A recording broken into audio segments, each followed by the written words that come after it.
morning and welcome back to the lecture series on performative gender and religions in South Asia.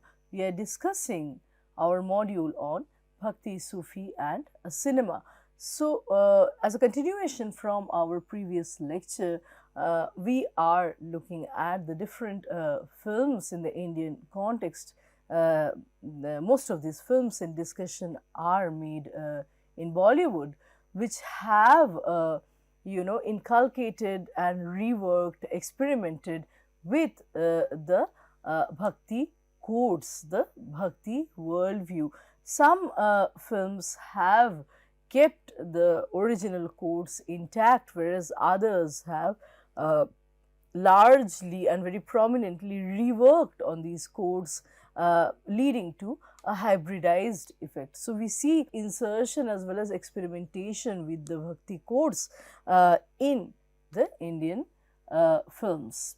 Continuing from where we stopped in our previous lecture, the next movie that we take up is called Pyara Dushman in 1980. And the film did not become a big box office hit, of course, but the song from the film called Hari Om Hari became kind of a timeless song for the youth, the younger generation. The song Hari Om Hari heralded the culture of the Gen X or the next generation.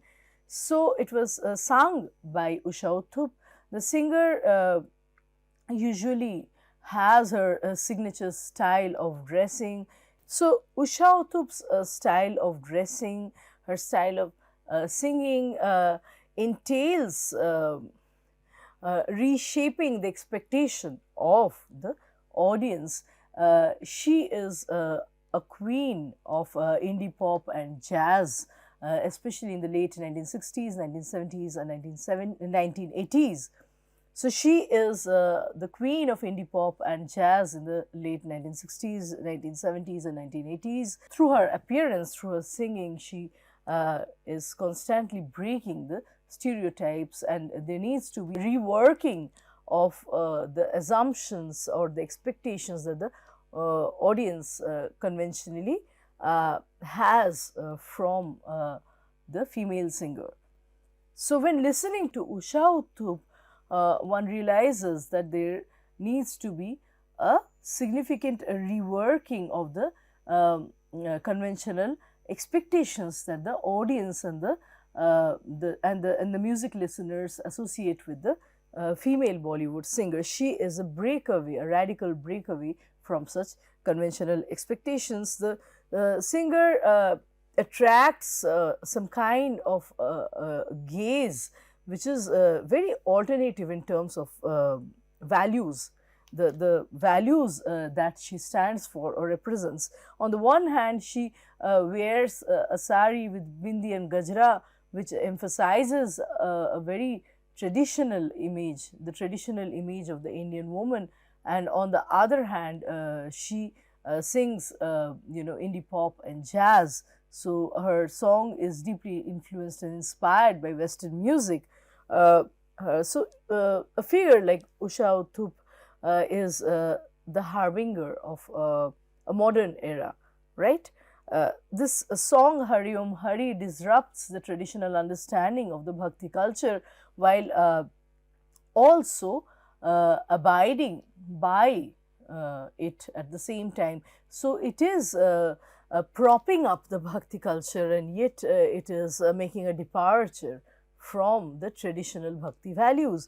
The video shows Om, the symbol of Om written on the wall of a pub-like setting where the song is being performed, and the milieu is defined by bodily excess and a lack of restraint.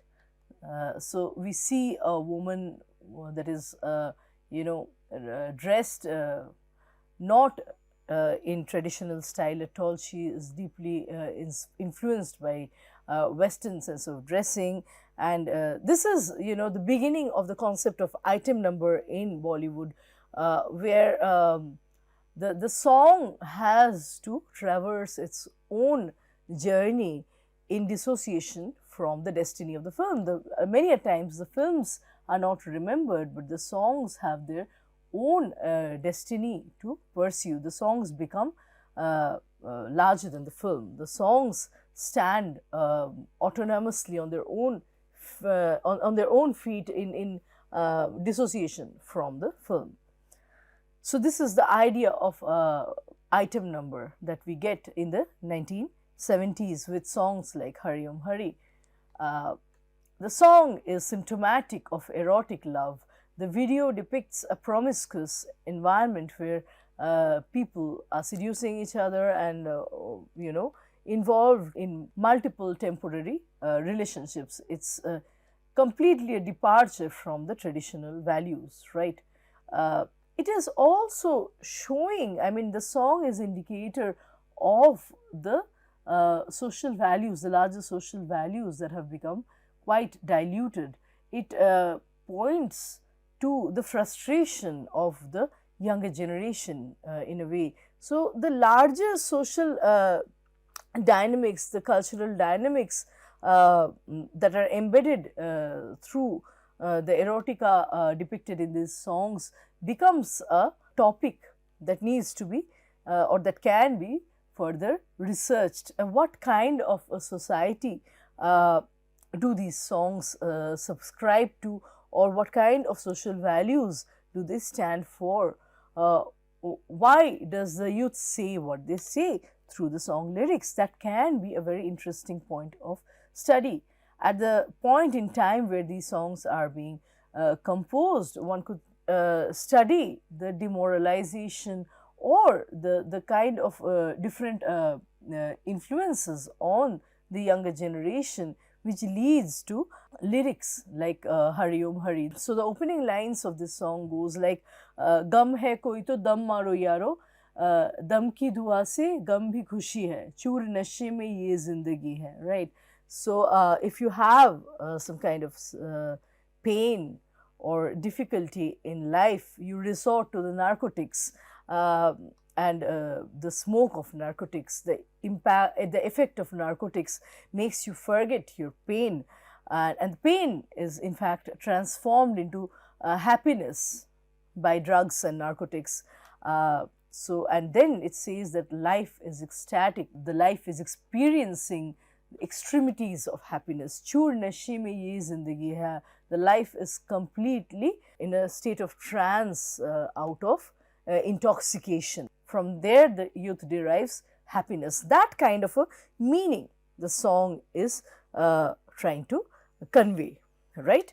While the song is taking the name of God and it is showing very prominently the symbol of Om, everyone is in a state of trance. We see a reflection of the hippie culture in the video that began with Dammarudam, and the state of intoxication is celebrated. So there are certain social problems, certain stagnations in terms of social problems not being resolved, which leads the youth to recourse to narcotics and drugs. So that could be a very interesting point of study, how the effect of modernization and globalization, as well as a number of unresolved socio-political issues, lead to composition of lyrics like this, where there is a complete subversion of the traditional spiritual values and spiritual codes. According to the song, the prime motive of life is to forget the pain by reveling in narcotics, like I already said. So one forgets the worry of the world through intoxicating herself. In the video of Hari Om Hari song, we see the singer is very scantily dressed in Western attire, which is a radical departure from how Bhakti songs would be portrayed in the earlier decades of cinema. For example, we were talking about bhajans like Man Tarpata and Tu Pyar Ka Sagar Hai, Sukh Ke Sathi. Most of these songs filmed in the black and white era. There the Bhakti symbols and codes would be very differently depicted. They were not diluted. So here we see that evoking bhakti symbols through subversion refers to a counter-normative representation of the traditional values and the traditional worldview. So next we come to a song from the film Curse that was made in 1980. The song is called Om Shaanti Om. Once again, Curse was a big hit in box office, but then Om Shaanti Om, the song itself, had its own path to tread. I mean, it became larger than the film, of course. It became timeless and almost an institution and a trend in itself. It became a school in its own right. It wouldn't be wrong to say that, because afterwards in Bollywood we had a film called Om Shaanti Om that is inspired by this song. So it was never forgotten down the decades. We see that the song became a kind of icon. It became a landmark which was never forgotten in the different eras of Bollywood. In the history of Bollywood, it became a kind of a milestone. The song Om Shanti Om is apparently against the idea of love. So it begins with Mere umar ke naujawano dil na lagana e divano. So it means that younger people of my generation, of my age, I suggest, I beseech that you don't fall in love, because it involves a lot of worries, a lot of problems, right? And the song even calls love as a disease, but it is deeply entrenched in depicting the power of love at the same time. So we don't want to fall in love, but we fall in love nevertheless. So it talks about how the lover has no control over himself in love. Om Shanti Om is used in the song without any sense of devotion to God, but more as a leitmotif, right? So when there is an Om at the back of the stage, very prominently shown, as we can see in the picture, it is not referring to any deity. The original reference is gone, and it becomes a kind of simulacrum in a way. It stands for something else. It stands for the jeopardized position of the lover. The stage has a symbol of Om, like I said, without depicting love for God. And so there is a dilution of the bhakti code once again. It is more like resorting to God's name, telling Om Shanti Om again and again when one is stung with love and nothing else helps. So no dawa, no dua can help. So one is repeating Om Shanti Om again and again. So the lover is in a state of jeopardy. That is the main idea in the song. The Om Shanti Om being uttered again and again is more like a leitmotif. Further, the song includes disco lights and shimmering clothes, which can be seen as a strong Western influence, and yet it shows the ecstasy of love, which is treated as supreme. So apparently no one should fall in love, and yet the power of love reigns supreme, because no one has control over love. This is an idea which is also in a way propagated by the Bhakti poet saints. They want to attain God through experiencing love. And they also say that rather than reverence or rather than scriptures, what reigns supreme is the power of love. So that way it is indirectly and through hybridization connecting with the traditional understanding of bhakti. There is reference to death out of ecstasy and joy, which is an influence of both bhakti and Sufi ideas of love. So Sufi clearly talks about fana, or annihilation of self, out of ecstasy, where one, is so much in love, so much full of love that one becomes besides oneself, right? So these are some of the lines translated to English from the song Om Shanti Om. If she says no, I'll commit suicide. If she says yes, I'll die of happiness. So sing Om Shanti Om. Shanti Shanti Om, right? So I am in a complete state of jeopardy. Nothing can save me actually. So regardless of her saying yes or no, I'll die. Either way, I'll die. So that is the mad state of the lover. It harkens back the state of the bhakta in a way, the state of the devotee. And this is a snippet from the song where there is a revolving disc and actor Rishi Kapoor is dancing in a in a discotheque kind of environment, and the Om is a motif that is depicted in the background all around him. Next, we have this film in the late 1970s decade called Meera. It is a kind of move away from the culture of modernization and globalization that we have been talking about through the insertion of hippie culture, the introduction of hippie culture and Western influence in Bollywood films. This is once again a going back to the traditional values or the traditional codes of the Bhakti tradition.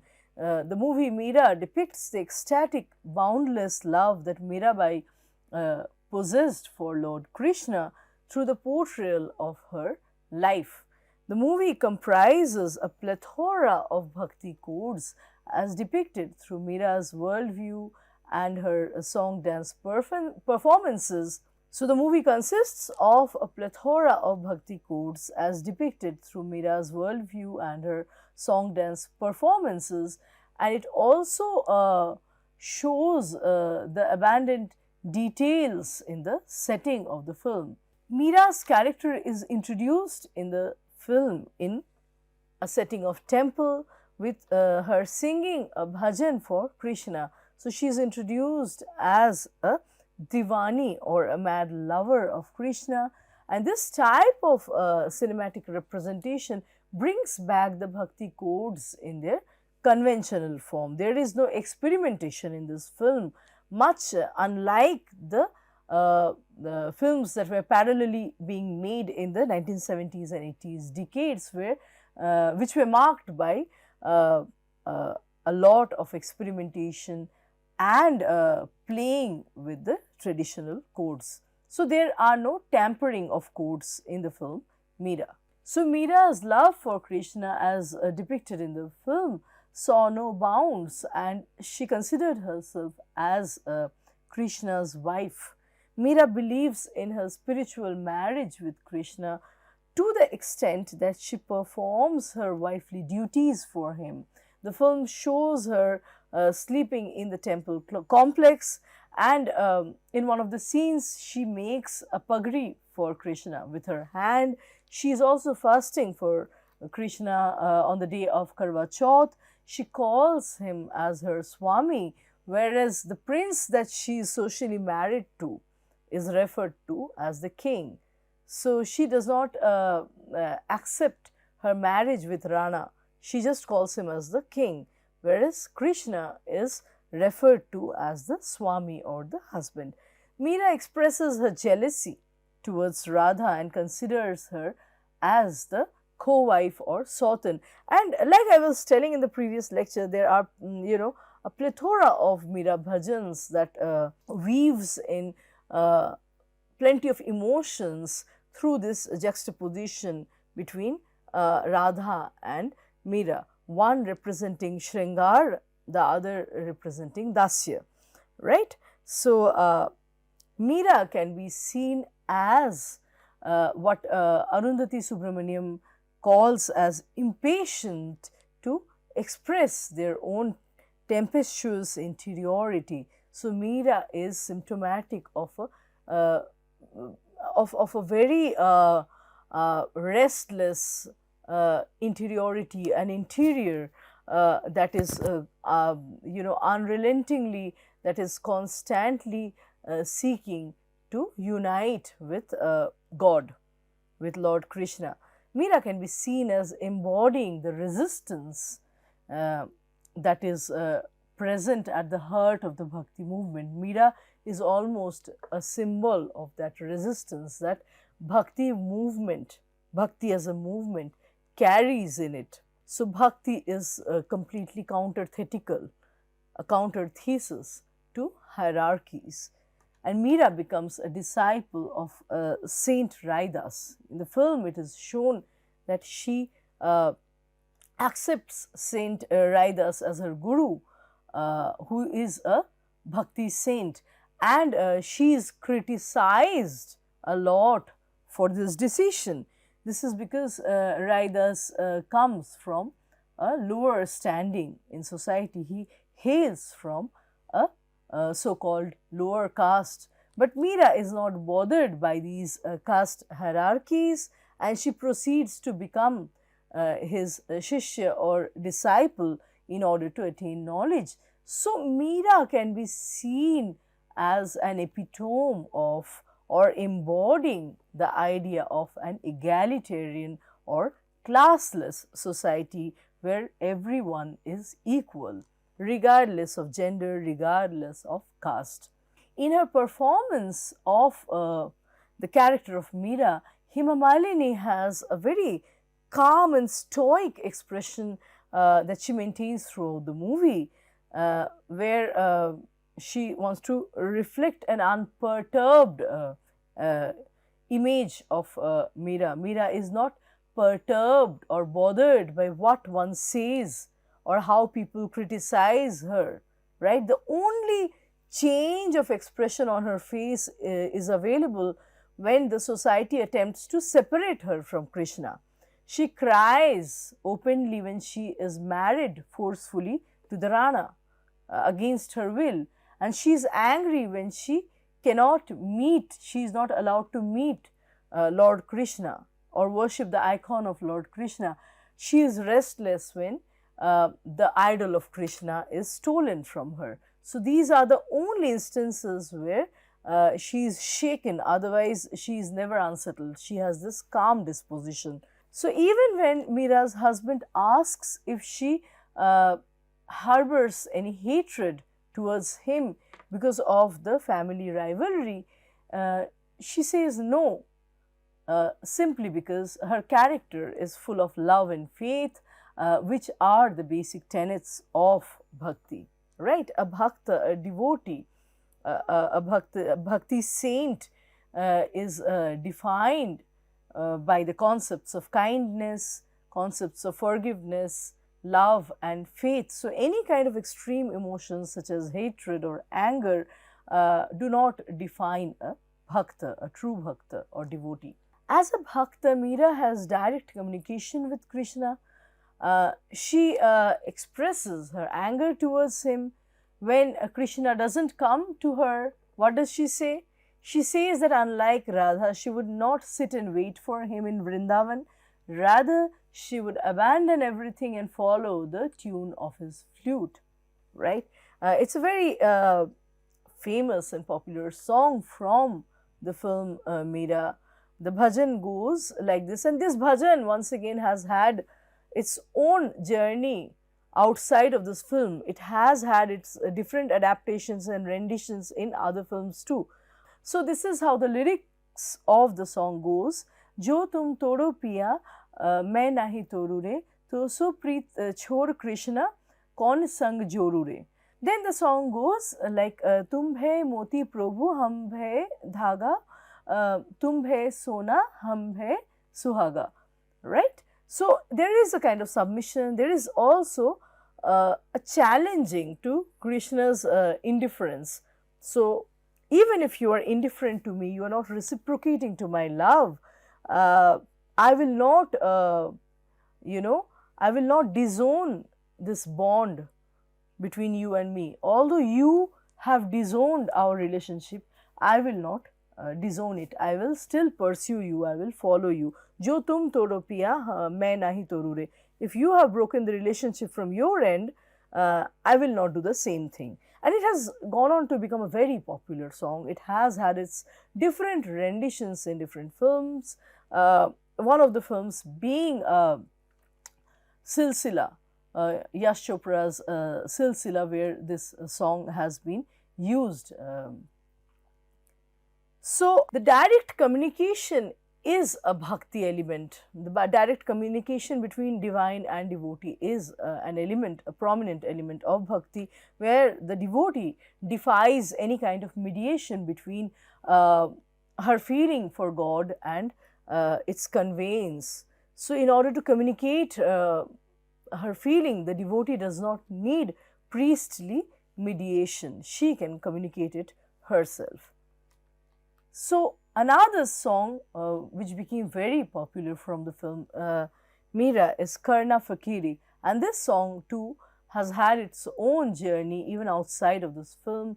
It has many renditions, it has been sung by different singers, used in different films in different contexts, right? The song Karna Fakiri Fir Kya Dilgiri in 1979 movie Meera is based on a poem by Mirabai. It's originally a poem composed by Mirabai. This video shows a kirtan being led by Meera, where she is praying to Lord Krishna. Mirabai has donned plain clothes like a yogi or an ascetic. This takes us to the original form of bhakti in the period when it emerged. So, bhakti is about renouncing the material pleasures, the worldly pleasures, right? And also moving away from rituals and pomp and show. So, the song based on the original poem by Mirabai is about renouncing the material goods of the world and further emphasizing that everyone in a society, both rich and poor, are equal. And they will have the same end when they die. The language is vernacular, which is an important feature of the bhakti poems, where the bhakta communicates with God in their own language. They don't need to use a very sophisticated or standardized language like Sanskrit. It's a very informal and personal relationship with God, which can be carried out, which can be realized through conversing, through connecting with God in the vernacular language, right? However, we see that although the song is based on the original poetry of Mirabai, in the case of this latter film, it had a lot of changes.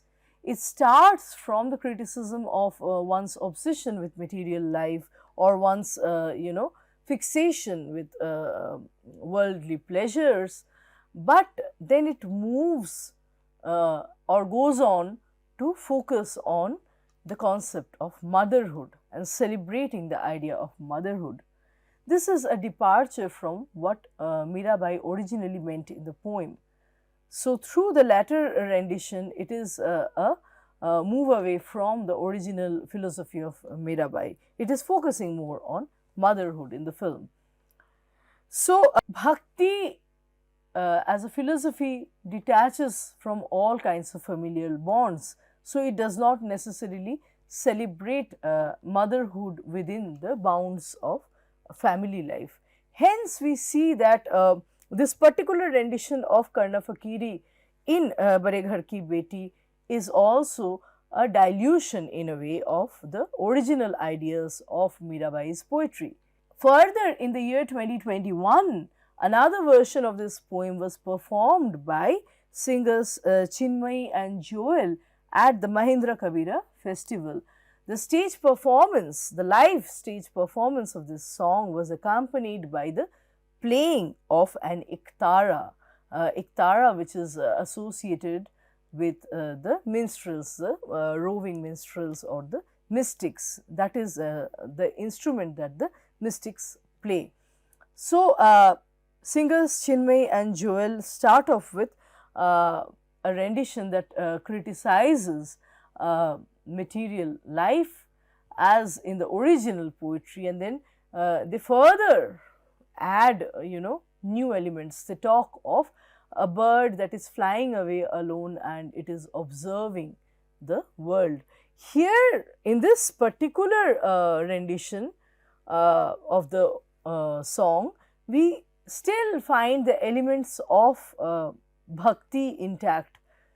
This is because a reference to the bird flying away alone can be seen in relation to a soul that is detaching itself from the worldly positions.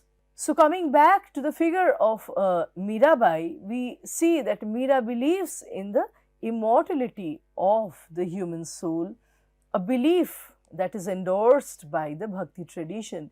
She is not afraid of death. This is what she repeats in many of her poems, and she has very famously said in one of her bhajans, Zahar ka pyala rana bheja dija Meera pilai, right? And she is not afraid. The pyala of zahar turns into, or the pyala of poison turns into ambrosia, nectar, or amrit by the blessings of Lord Krishna. So, Rana cannot destroy her. Rana cannot destroy her love. When she is punished to drink poison for not carrying out her wifely and familial duties, her husband seeks to punish her, but to no avail, right? Since she considered herself married to Krishna, she sees no fault in her act of ignoring her so-called proper duties towards her husband. She says, in fact, that Krishna is her own husband. There is no other husband that she recognizes. It's very radical behavior, right?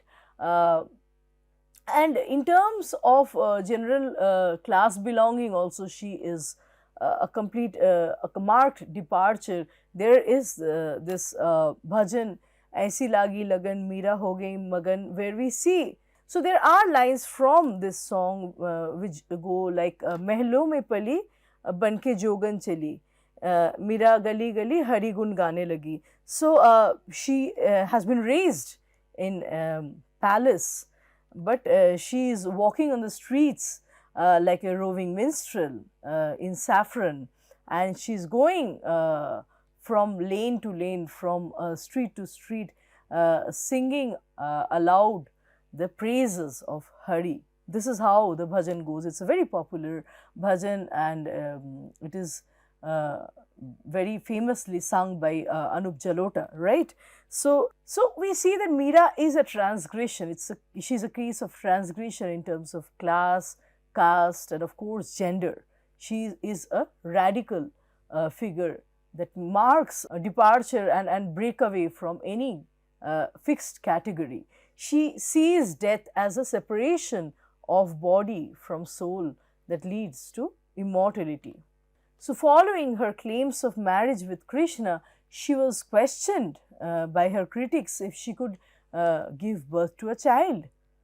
And to this, she reiterates, or she replies that she is a soul. She is not even a body. She is a soul. So, in one of her poems, Meerabai writes, I am a soul, not a body. I am a feeling, not a thought of society. I am a lover yogin, not bound to any relation, any family. And she constantly works on this concept, this idea of love as a disease. The end of the movie shows her oneness with Krishna. In the 1979 Meera movie, the film ends with Meera's oneness or unification with Krishna in a temple. She is followed by a crowd of people while she goes inside the temple singing a bhajan, and she reaches the ultimate pinnacle of her worship, of her spiritual experience, by becoming one with Krishna. I am going to stop my lecture here today, and let's continue with this module and with further discussions on this topic in our next lecture. Thank you.